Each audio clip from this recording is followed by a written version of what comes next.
Bismillah, walhamdulillah, wassalatu wassalamu ala rasulillah. Au nom d'Allah, louange à lui, et prière et salut sur son messager, je vous souhaite à tous une sincère repentance, une protection de cette épidémie, une vie pleine de piété et de droiture. Mes frères et sœurs, musulmans et non musulmans, francophones, assalamu alaikum, bonjour. Je vous présente ce 8e numéro concernant l'adoration en islam, mais comme d'habitude, un petit rappel. Comprendre l'islam, c'est réaliser les intérêts des êtres humains. Et c'est ça ton rôle aux musulmans, pour bien définir la voie de l'islam et lui donner et à la vie un sens. Et aussi avoir un bon savoir général de l'islam pour une bonne intention, une bonne parole et un bon acte. On a vu aussi que l'islam est la soumission à Allah et la religion d'Allah pour l'humanité. On a parlé aussi des 5 piliers de l'islam pour ainsi s'appliquer aux enseignements de celui-ci. Et on a dit qu'on ne peut pas être musulman sans s'appliquer à ces piliers. À commencer par la profession de foi en Allah, qui signifie soumission et croyance en un Dieu unique, Allah. Je témoigne qu'il n'y a pas d'autre divinité que Dieu, Allah. Et aussi la source principale qui va avec le Saint-Coran, parole d'Allah, qui lui est complémentaire, mukammil, et explicative.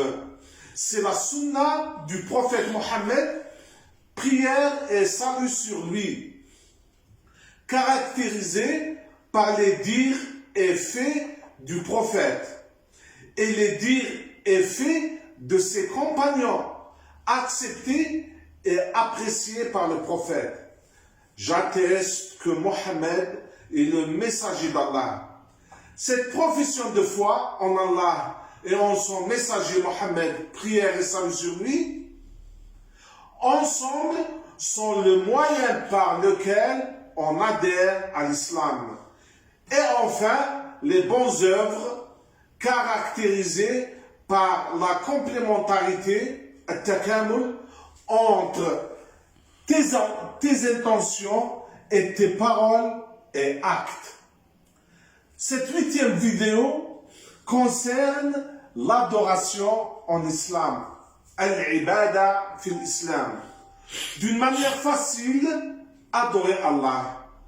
Et premièrement, lui obéir en exécutant ses ordres et en évitant ses interdits, tout en nourrissant à son égard l'amour, la crainte et l'espérance. Cet aspect est défini par les actes d'adoration du fidèle, qui englobent tout ce qu'Allah aime et agrée. Manifeste fil alan ou caché fil sir. Et c'est dans ce sens qu'Allah dit: je n'ai créé les djinns et les hommes pour qu'ils m'adorent. Ad-Dariyat 56. Donc, mon frère, ma sœur, il ne faut pas croire que l'adoration n'est rien d'autre que l'ensemble des rites cultuels, yani al-fara'id, ordonnés par Allah.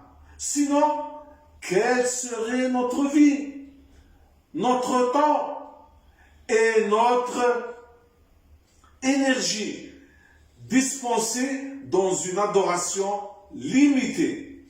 Allah l'explique à travers Ibrahim, prière et salut sur lui. Dit en vérité, ma salat, mes actes de dévotion, ma vie et ma mort appartiennent à Allah, Seigneur de l'univers. Al-An'am 162. Donc, notre vie, notre temps et notre énergie ne doit pas passer en dehors du champ de l'adoration d'Allah. On doit deuxièmement adorer Allah seul, sans rien lui associer, ou bien on adore autre chose à côté de lui, ou en dehors de lui. Allah dit, ne vous ai-je pas engagé, enfants d'Adam, à ne pas adorer le diable, car il est vraiment pour vous un ennemi déclaré. Yassine 60. Sinon, le chemin du diable nous mène à vivre à travers l'abandon à la passion, al-istislam lil-hawa, et se conduire sous l'inspiration des désirs, wahy al-raghabat, et c'est ainsi adorer Satan, comme le dit le Très-Haut. Ne vois-tu pas celui qui a fait de sa passion sa divinité? Est-ce à toi d'être un garant pour lui? Al-Furqan 43. Donc, ou bien suivre le chemin d'Allah et l'adorer seul, avec une croyance profonde, car celle-ci est à l'origine des pensées et des actions d'une personne, ou bien suivre le chemin de Satan. Et c'est la croyance erronée, al-i'tiqad al-khati', ou faible, qui engendre des actes incorrects ou minimes, sachant que la croyance en Allah se manifeste dans les actions. Troisièmement, les degrés d'adoration d'Allah, exaltés soient-ils, sont un vaste sujet qui est détaillé dans le noble Coran.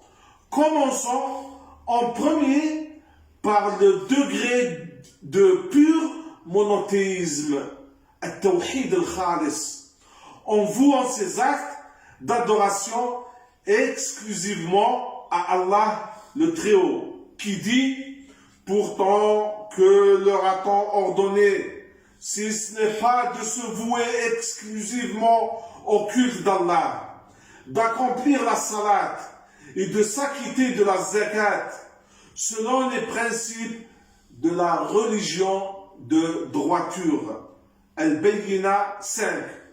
Celui de véracité, as-sidq, en la parole d'Allah et de son messager. Allah le Très-Haut dit: ô croyants, craignez Allah et joignez-vous à ceux qui sont véridiques. At-Tawbah 119.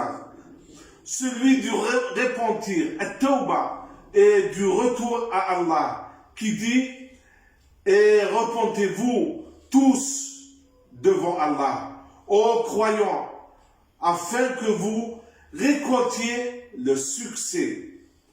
An-Nur 31. Celui de l'attachement au Coran et à la Sunna, Allah dit: attachez-vous tous fermement au pacte d'Allah et ne vous divisez pas. Al-Imran 103. Celui de la fuite vers Allah, le Très-Haut, dit: fuyez donc vers Allah, je suis pour vous. De sa part, un avertisseur explicite, Mubin. Al-Dhariyat 50. Celui de l'écoute et de l'obéissance, Allah dit: craignez donc Allah et soyez attentifs à ses prescriptions. Al-Ma'ida 108. Celui de l'humilité, At-Tawadu', Allah dit: et parlant au prophète, et fais bonne annonce aux humbles, dont les cœurs frémissent quand le nom d'Allah est prononcé, qui se montrent patients face à l'épreuve, qui s'acquittent de la salat et qui donnent en aumône une partie de ce que nous leur avons donné. Al-Hajj 34-35. Celui du renoncement au bas monde et à ses jouissances. Zuhd ad-dunya wa maladhatiha.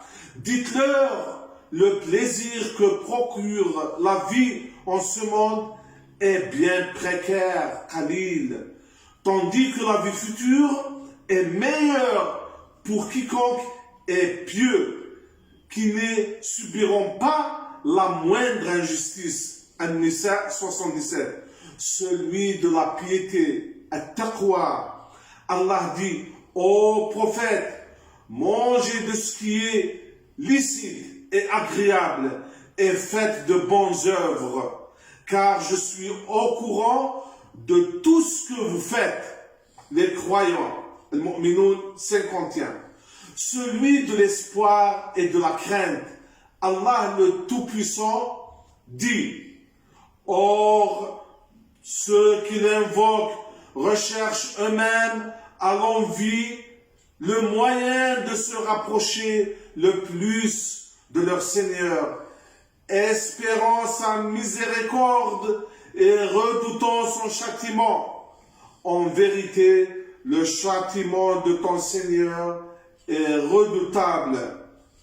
Al-Isra 57. Celui de conscience de la vigilance divine. Allah dit, Allah décèle la perfidie, khiyana, des regards et dévoile le secret des cœurs. Rafir 19. Celui du respect des choses sacrées. Allah dit, quiconque respecte les limites sacrées d'Allah, cela lui sera meilleur auprès du Seigneur. Al-Hajj 30. Et enfin, celui de la droiture. Allah dit, mais à ceux qui affirment notre Seigneur est Allah et se conduisent avec droiture, les anges descendront et s'adresseront en ces termes. Ne craignez rien et ne vous tourmentez de rien. Réjouissez-vous plutôt de la bonne nouvelle du paradis qui vous a été promis. Fussilat 30. C'est lent parce que c'est détaillé, mais c'est simple. Juste bien suivre ces règles, chers frères et sœurs. Allah attend la servitude et l'obéissance de chacun de nous avec bonne intention, bonne parole et bon acte. C'est la solution à nos cœurs, à nos œuvres et à notre adoration à lui.